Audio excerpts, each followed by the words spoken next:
tumenye Bibiliya. Iki ni ikiganiro utegurirwa na Dr. Venan Makigi ukakigezwaho na Trans World Radio. Soma kandi wige Bibiliya usobanukirwe ijambo ry'Imana.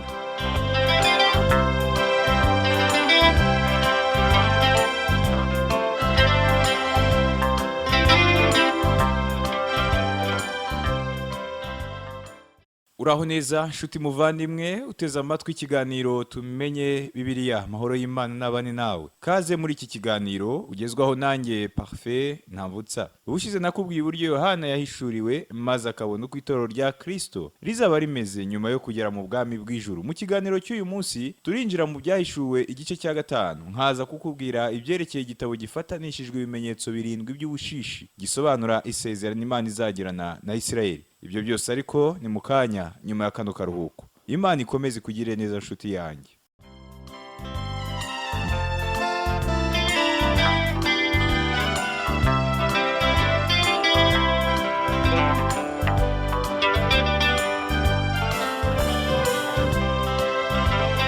Transworld Radio. Oh, Transworld Radio. Transworld Radio. Transworld Radio. Sambirana, Sambirana, Sambirana, Sambirana, Sambirana, Sambirana, Sambirana, Sambirana. Imana ihabwa icyubahiro. Urakoze kuguma hafi y'inyakiramajwi yawe wiyumvira ikiganiro tumenye Bibiliya. Mu byahishuye ibice 4 ku murongo wa 4 haravuga ngo iyo ntebe yari igoswe n'izindi ntebe 24. Kuri izo ntebe mbona abakuru 24 bicayeho bambaye imyenda yera, no ku mitwe yabo bari bambaye amakamba y'izahabu. Abantu benshi bakunze kwibaza kuri aba bakuru 24 bashaka kumenya bari bo. Ijambo abakuru mu Kigiriki ni presbyteros, aho ni naho haturuka ijambo presbyterian. Ibi binyibukije inkuru y'umwana w'umukobwa wari uvuye muri Sunday school mu itorero rya Presbyterian. Nuko nyina mubaza icyo wize. Wa mukobwa abwira nyina ati twize ibijyanye n'ijuru. Hanyuma nyina aramubaza ngo bavuze iki se kubirebana n'iryo juru? Wa mukobwa asubiza nyina ati mwarimu wacu yatubwiye ko mu ijuru hari aba Presbyterian 24 gusa. Mu by'ukuri tubona ko abakuru aribo bahagarariye abandi. Tuzi ko muri Isirayeli hari abakuru, kandi abakuru nibo bayoboraga itorero rya mbere ndetse bakanarihagararira. Ibyo babisoma muri Tito igice cya 1 ku murongo wa 5. Umurimo w'abakuru waruzwi cyane na buri wese mu gihe cy'intumwa Yohana. Abakuru 24 rero bahagarara itorero ryose muri rusange uhereye ku munsi wa Pentecote kugeza ku munsi rizazamurwa. Nuko rero nshobora kuvuga yuko muri iki gice batubwira neza uburyo itorero rizaba rimeze mu ijuru. Twasomye ngo imyenda yera bisobanura gukiranuka kwa Kristo. Ibyo babisoma nanone mu Bakorino ba 2 ibice 5 ku murongo wa 21. Twasomye kandi ngo amakamba y'izahabu bisobanura ko itorero rizategekana na Kristo. Ibyo babisoma nanone mu Bakorino ba 2 ibice 6 ku murongo wa 3. Amakamba bavuga hano ni ibihembo. Ibyo babisoma muri Timoteyo wa 2 ibice 4 ku murongo wa 8, no muri Yakobo igice cya 1 ku murongo wa 12, hamwe no muri Petero wa 1 ibice 5 ku murongo wa 4, aho batubwira ibirebana n'intebe y'urubanza yitwa Bema, ariyo ntebe y'urubanza ya Kristo. Mu byahishuye ibice 4 ku murongo wa 5 aravuga ngo kuri ya ntebe y'ubwami haturukaga imirabyo n'amajwi no guhinda kw'inkuba, kandi amatabaza 7 yaka umuriro yamurikiraga imbere y'iyo ntebe. Ayo matabaza niyo myuka 7 y'Imana. Uyu murongo dusomye uri mu ndagi uvuga ibiri kubera kuri iyo ntebe y'Imana. Imirabyo n'amajwi no guhinda kw'inkuba akenshi ibikurikira inkubi y'umuyaga ukomeye uba uturutse mu burasirazuba bw'isi. Ntekereza rero ko aya magambo asobanura uko bizagenda ubwo urubanza ruzaba ruriho rwegereza. Ngo n'amajwi, aya majwi ni urwunge rw'ijwi ry'uwicaye kuri ya ntebe. Ngo n'imyuka 7 y'Imana bisobanura umwuka wera. Mu byahishuwe ibice 4 ku murongo wa 6 aravuga ngo imbere y'iyo ntebe hariho igisa n'inyanja y'ibirahuri isa n'isarabwayi, kandi hagati y'iyo ntebe no kuyizenguruka hari ibizima 4 byuzuye amaso imbere n'inyuma. Inyanja y'ibirahuri bisobanura ko iyi nyanja yasaga nk'ibirahuri ariko ko idakoze mu birahuri. Iyi nyanja rero ikaba iri imbere y'intebe y'Imana.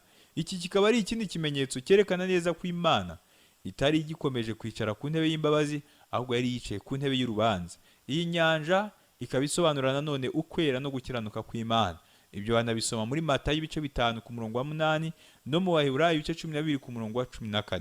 Mu Batesalonike ba mbere ibice 3 ku murongo wa 13 baratubwira ngo kugira ngo abakomeze imitima itabaho umugayo yere mu maso y'Imana yacu ariyo data wa twese ubwo umwami wacu Yesu azazana n'abera be bose. Iyi nyanja y'ibirahuri isa n'isarabwayi nanone ishushanya ikiruhuko itorero rizaba ryinjiyemo. Icyo gihe ntabwo itorero rizongera kubabazwa n'imihati yo mu isi. Sambirana usemerera wamamaza inkuru nziza ni agakiza kabonekwa muri Yesu Kristo. Inkuru nziza ni agakiza kabonekwa muri Yesu Kristo. Sambirana usemerera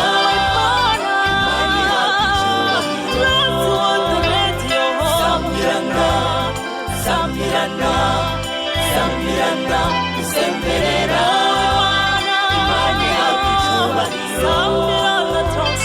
Sambirana usemerera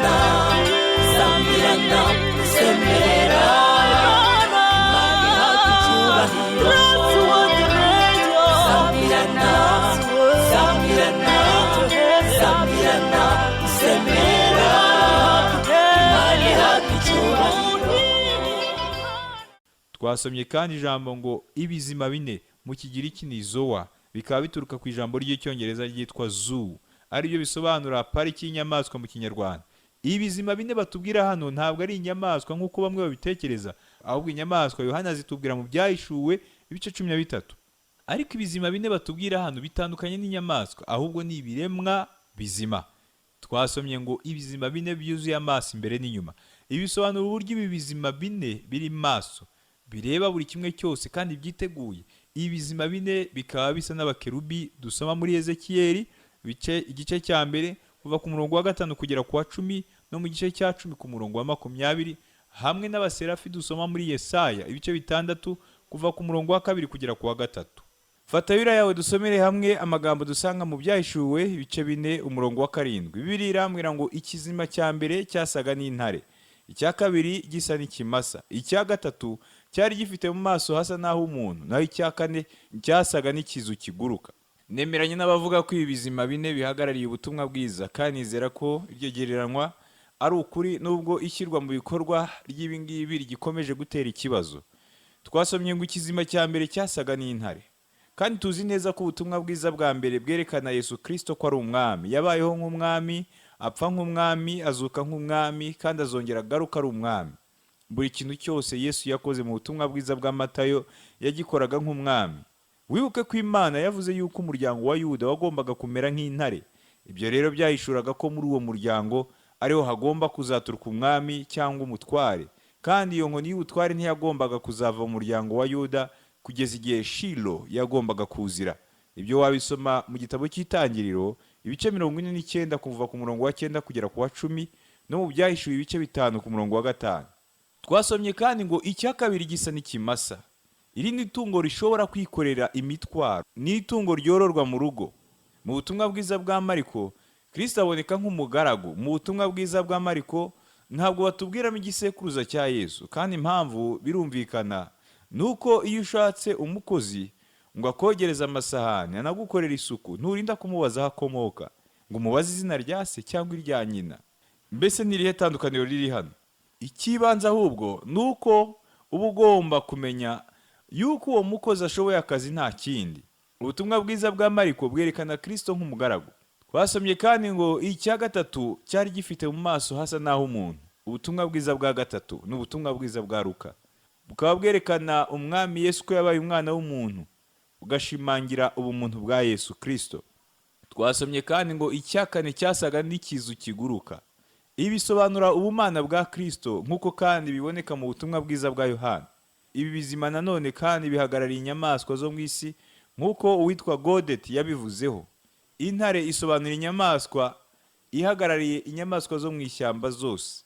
Ikimasa gihagarariye amatungo yo mu rugo. Ikizu gihagarariye inyoni zo mu kirere. Naho umuntu ahagarariye ibiremwa byose. Ndagira ngo urebe neza ko nta gihagarariye ifi batubwiye. Impamvu nta yindi nuko mu isi nshya no mu ijuru rishya nta nyanja zizabayo. Niba rero nta nyanja zizabayo, urumva ko nta n'amafi agomba kuharangwa, nta n'ibikururuka hasi bizabayo, inzoka ntazizabayo ngo wenda zongere zizane icyaha nk'uko byagenze mu ntangiriro y'isi. Mu Byahishuwe ibice 4 ku murongo wa 8 haravuga ngo ibyo bizimu uko ari 4 byari bifite amababa 6 byuzuye amaso impande zose no mu nda, ntibiruhuka ku manywa na nijoro, ahubwo bihora bivuga biti uwera uwera uwera niwe mwami Imana ishobora byose, niyo yahozeho kandi iriho kandi izahoraho. Aya mababa 6 ashushanya abaserafi nk'uko tubibona muri Yesaya ibice 6 ku murongo wa 2. Ibyo bizima 4 batubwira bihora bivuga ngo uwera uwera uwera niwe mwami Imana ishobora byose. Iyi ni inyikirizo imwe n'iy'abaserafi nk'uko tubibona muri Yesaya ibice 6 ku murongo wa 3. Twasomye kandi ngo yahozeho kandi iriho kandi izahoraho. Ibi bisobanura Kristo. Kristo yihishura neza uhereye mu ntangiriro y'iki gitabo cy'Ibyahishuwe, aho avuga ngo ni Alpha na Omega, itangiriro n'iherezo. Niko umwami Imana ivuga, iriho kandi yahozeho kandi izahoraho, ari yishobora byose, nk'uko byanditse mu Byahishuwe igice cya 1 ku murongo wa 8. Kristo yaratwihishuriye, niyo mpamvu tutagomba kumushidikanyaho. Mu Byahishuwe ibice 4 kuva ku murongo wa 9 kugera ku wa 11 haravuga ngo iyo ibyo bizima bihaye iyicara kuri ya ntebe ihoraho iteka ryose icyubahiro no guhimbazwa n'ishimwe, ba bakuru 24 bikubita imbere yicara kuri iyo ntebe, bakaramya ihoraho iteka ryose, bakajugunya amakamba yabo imbere y'iyo ntebe bavuga bati mwami wacu Mana yacu, ukwiriye guhabwa icyubahiro no guhimbazwa n'ubutware koko, kuko ari wowe waremye byose, igituma biriho kandi cyatumye biremwa nuko wabishatse. Iyi mirongo nitwereka bwa mbere umurimo wo kuramya mu ijuru, kandi tubona ko uyu murimo wo kuramya Imana ari umurimo uhoraho mu ijuru. Mu yandi magambo, kuramya no guhimbaza Imana ni umurimo uzahoraho mu biremwa by'Imana byo mu ijuru iteka n'iteka ryose. Ikiremwa kiramya umuremyi ari we Mana mu butatu. Ibyo biremwa biramya bivuga ngo uwera uwera uwera. Inshuti yanjye, urumva ko kuramya ari umurimo uhoraho mu ijuru. Dr. Vernon McGee avuga ko yari afite ikibwiriza atigeze abwirizaho yise ngo kuki ushaka kujya mu ijuru. Abantu benshi bavuga ngo abavuga ijuru bose siko bazarijyamo, ariko ikibazo cyiza ni iki: mbese kuki ushaka kujya mu ijuru, kuki udashaka kujya ikuzimu? Nekereza ko mu by'ukuri nta wakwifuza ikuzimu, ariko nshuti yanjye, wanyemerera nkakubwira ko kujya mu ijuru bizagusaba guhora wubaraye hasi uramya Imana mu butatu bwayo, by'umwihariko uramya umwami Yesu Kristo.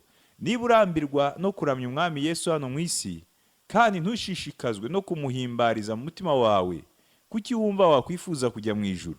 Nshuti yanyu, umenye neza ko igihe cyacu kinini mu ijuru tuzakimara turamya Imana. Twasomye kandi ngo bakajugunya amakamba yabo imbere y'iyo ntebe. Amakamba y'itorero azajugunywa imbere y'ibirenge bya Yesu, ari byo bishushanya guca bugufi no kumuramya. Abantu benshi batekereza ko bazaba bambaye amakamba ku mitwe yabo. Mu by'ukuri tuzayambara akanya gato, kuko nyuma tuzabona ko bitadukwiriye kuyambara, ahubwo tuyakuremo. Ukwiriye kwambara ikamba n'umwe gusa, ari we mwami Yesu. Nuko rero tuzakuramo amakamba yacu maze tuyakubita imbere y'ibirenge bye. Twasomye kandi ngo kuko ari wowe waremye byose. Dr. Walvoord mu gitabo cye cyiza yise The Revelation of Jesus Christ hari ikintu cyiza yavuze kandi ntekereza ko ari ingenzi cyane. Ibizima bihimbaza kandi bikaramya Kristo kuko ari we wicaye kuri ya ntebe, bimuramya kubw'ububasha afite, kuko ari uwo ari we. Ariko kandi abakuru 24 bahagarariye itorero ntabwo baramya Yesu kubera ububasha afite gusa, ahubwo bamuramya kubera umurimo yakoze. Nubwo tubona hano Kristo bamuramya nk'umuremyi, twasomye ngo igituma biriho kandi cyatumye biremwa nuko wabishatse. Mu yandi magambo, hano batwereka itorero nk'iryavuye muri iyi si nto Imana yaremye, maze rigasanga ibindi bizima byo mu ijuru kuramya Imana kuko ari yo yabiremye byose. Mu Itangiriro igice cya 1 ku murongo wa 1 haduhamiriza neza ko Imana ari yo yaremye byose, kandi iby'itorero rirabyizera. Twasomye ngo igituma biriho kandi cyatumye biremwa nuko wabishatse. Nuko wabishatse byerekana ko icyatumye Imana irema isi n'ibiyirimo byose nuko byari mu mugambi wayo no mu bushake bwayo. ntabwo nshobora gusobanukirwa iby'Imana ikora, nta nubwo mbasha gusobanukirwa byinshi kuri iyi si ntuyemo, ariko icyo nzi cyo ni uko iyi si yaremwe uko iri, kuko ari uko nyine Imana yashakaga ko imera. Imana niyo yakoze buri kimwe cyose nk'uko yabishakaga, kandi tugomba kuyiramya kuko ariyo yaremye iyi si nto. Nishimira kuba Imana yarakoze ibyo byose, kandi nishimira kuba Imana yarandemye.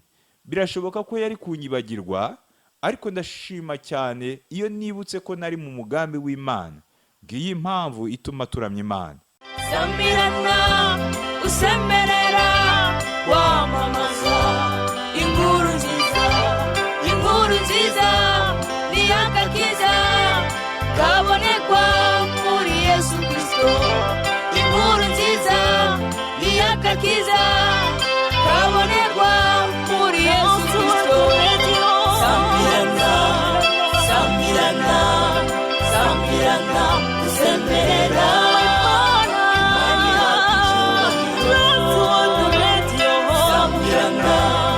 Sambirana, sambirana, usemerera, Imana yacu icyubahiro. Sambirana, sambirana, sambirana, usemerera, Imana yacu icyubahiro. Sambirana, sambirana, sambirana, usemerera,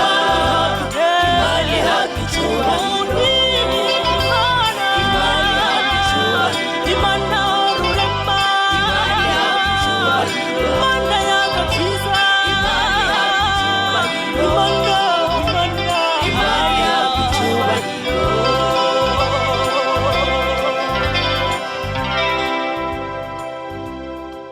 Urakoze kuguma hafi y'inyakiramajwi yawe, wiyumvira ikiganiro tumenye Bibiliya.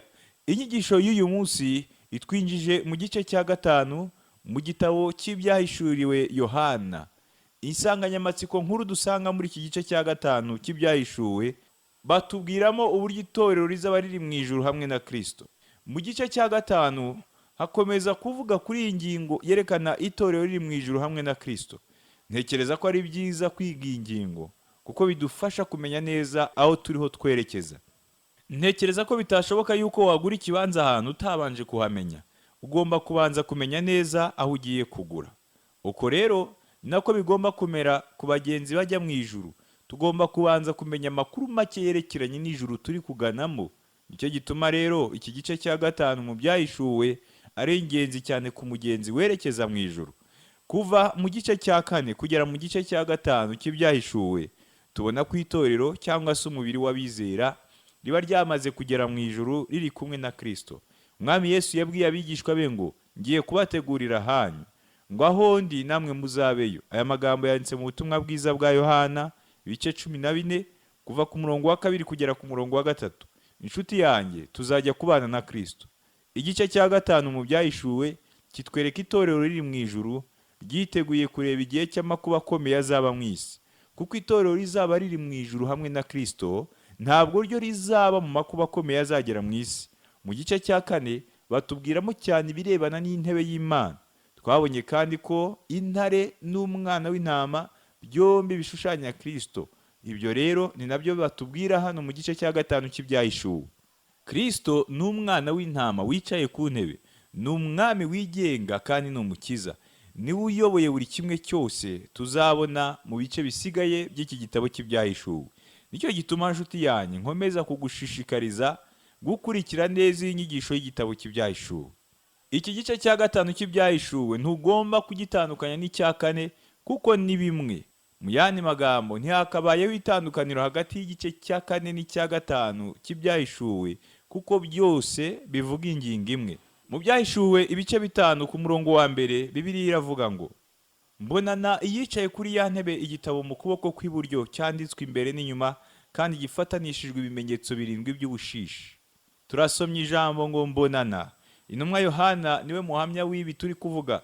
Ibi nibyo yabonye. Umuntu umwe niwe wigeze kunyandikira maze arambwira ngo, ukunda kuvuga ngo inshuti yanjye, urabona iyi atari ishusho nziza tubona hano? Nge ntabwo nari nzi ko mu by'ukuri iyo nigisha nkunda kuvuga iryo jambo kenshi, ariko kandi birashoboka sinabihakana. nibwira ko tugomba kwinjira neza mu ijambo ry'Imana uko turi, cyane cyane mu gihe turi kwiga iki gitabo cy'ibyahishuwe. Hano Yohana hari ibyo ariho areba kandi yumva.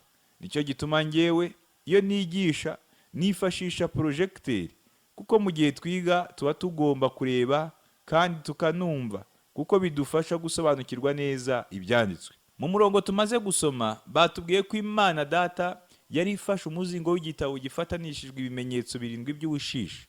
Uwitwa Stoffer niwe wadusobanuriye neza impamvu itegeko ry'Abaroma ryagombaga gufatanishwa inshuro 7, kandi ibi tubibona cyane ku ngoma y'umwami Augustus na Vespasian. Tuzi neza ko mu gitabo cy'ibyahishuwe umubare 7 utazamo gutyo gusa nk'impanuka, kandi ntabwo ukoreshwa muri iki gitabo ngo nuko no mu bwami bw'Abaroma bawukoreshaga. Oya rwose, uwitwa Godet we yabisobanuye neza yuko umuzingo batubwira hano mu byahishuwe ibice 5 ku murongo wa mbere ari igitabo cy'isezerano rishya, abandi bakita igitabo cy'urubanza. Uwitwa Walter Scott we yakise igitabo gihishura umugambi w'Imana n'intego ifite ku isi. Gusa numva uyu muzingo w'igitabo utahabwa inyito nk'uko Dr. Harry Ironside yabivuze, yuko inyito ihabwa ibikorerwa mu isi.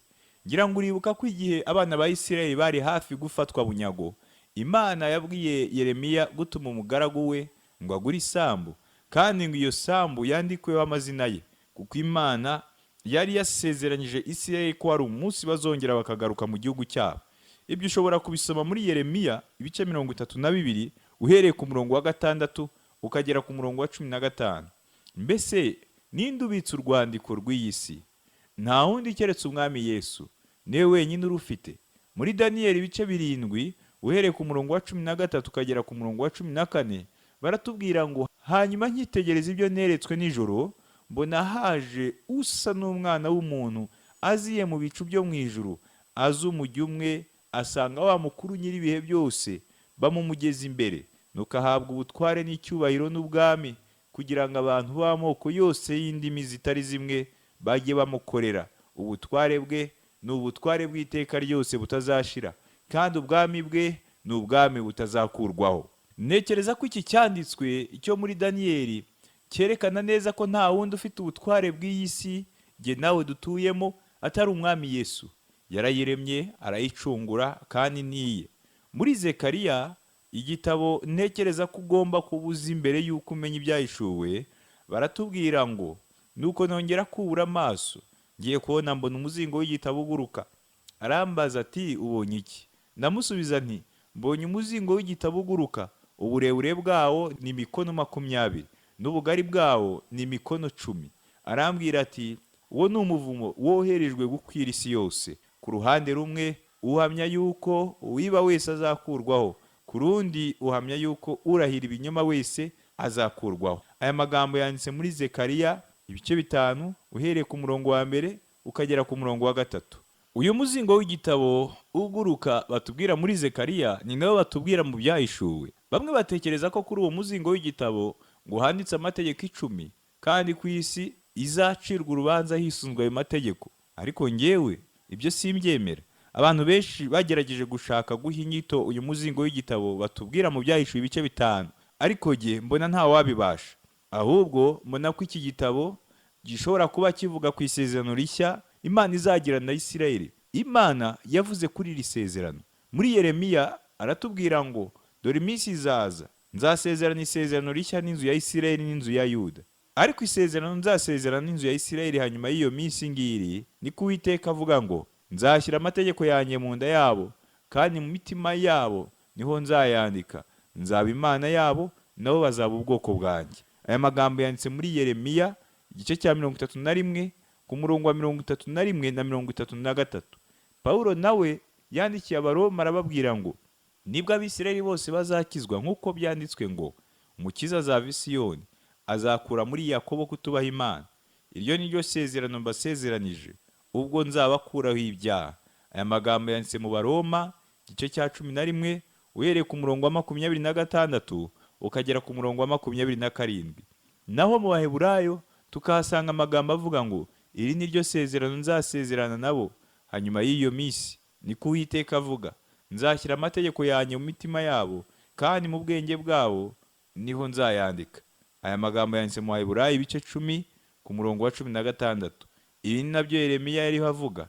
Umwanditsi w'Abaheburayo yakomeje avuga ngo ibyaha byabo n'ubugome bwabo sinzabyibuka ukundi. Noneho rero ubwo ibyo bibabariwe, ntihakiriho kongera gutamba ibitambo by'ibyaha. Aya magambo nanone yanditse mu Baheburayo ibice 10 kuva ku murongo wa 17 kugera ku murongo wa 18. Isezerano rya kera Imana yagiranye na Isirayeli ryavugaga ku muntu. Amategeko 10 yaravugaga ngo ntugakore iki, ntugakore kiriya. Iri sezerano ryavugaga ku ntege nke z'umubiri, kandi amaherezo koko tubona ko umubiri watsinzwe. Ibi ntibivuga ko ikibazo kiri mu mategeko 10, cyangwa ngo tuvuge ko ikibazo kiri mu mategeko Imana yatanze. Oya, ahubwo ikibazo cyari ku muntu. Uko nako byagenze no mu itongo rya Edeni. Abantu benshi batekereza ko ikibazo cyari ku giti cy'imbuto cyangwa ku kindi kidasanzwe cyari mu itongo rya Edeni. Ariko njyewe ntekereza ko iki giti cyari cyiza nk'ibindi byose. Ikibazo rero nticyari igiti, ahubwo cyari abantu babiri bari mu isi. Iri sezerano rishya rero rishingiye ku mbaraga z'intebe y'Imana, rishingiye ku Mwami Yesu Kristo. Nk'uko maze iminsi mbigenza, imbere y'uko dutandukana, ndifuza kuvuga gato ku ncamake y'ibyo twaganiriyeho, kuko nzi neza yuko bikunze gufasha bagenzi bacu baba bafatiye hagati ikiganiro, abo tuba tutatangiranye. Muri make, ngiyi incamake y'ikiganiro cy'uyu munsi. Twabonye ko igice cya 5 mu byahishuwe naho gitandukaniye n'igice cya 4 mu byahishuwe, kuko iki gice cya 5 gikomeza kutubwira ku birebana n'itorero ubwo rizaba rimaze kugera mu ijuru riri kumwe na Kristo. Muri iki gice cya 5 nanone batubwiramo iby'igitabo gifatanishijwe ibimenyetso 7 by'ubushishi, gisobanura isezerano Imana izagirana na Isirayeli. Reka dusenga Imana. Uwiteka Mana, ndagushimiye kuko iteka ryose wasezeranije kurinda ubwoko bwawe kandi ukabikora. Icyo nsabira uwanteze amatwi utarakumenya nuko uyu munsi yakwizera, kugira ngo abe muri ubwo bwishingizi bwo kuzakizwa ibyago n'amakuba bigiye kuza. Bisabye mu izina rya Yesu Kristo Umwami wacu. Amen. Urakoze gutega amatwi ikiganiro cy'uyu munsi. Ubutaha n'ingaruka nzakubwira uburyo abakuru 24 n'ibizima 4 baririmba indirimbo nshya mu ijuru baha Umwami Yesu icyubahiro. Mu gusoza, zirikana aya magambo Umwami yavuze agira ati, dore ndaza vuba, ahirwa uwitondera amagambo y'ubuhanuzi bw'iki gitabo.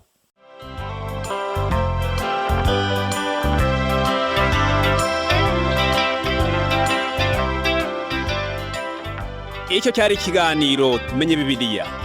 Nimba wifuza kugira ikibazo, kudutera inkunga cyangwa kuduha ubuhamya, ushobora guhamagara cyangwa kohereza ubutumwa bugufiya kuri telefoni igendanwa.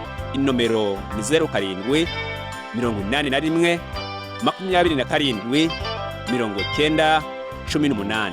Ushobora kandi kutwandikira kuri page yacu ya Facebook yitwa Tumenye Bibiliya, cyangwa kuri WhatsApp. Inomero ni 07 81 27 90 18, cyangwa kuri email yitwa umucyofm@yahoo.fr. Iki kiganiro kandi ushobora kutumva ku rubuga rwacu rwa interineti ari rwo wa@tab.tawr.org. Kanda handitse ijambo ry'icyongereza rivuga ngo languages, maze uhitemo ururimi rw'Ikinyarwanda.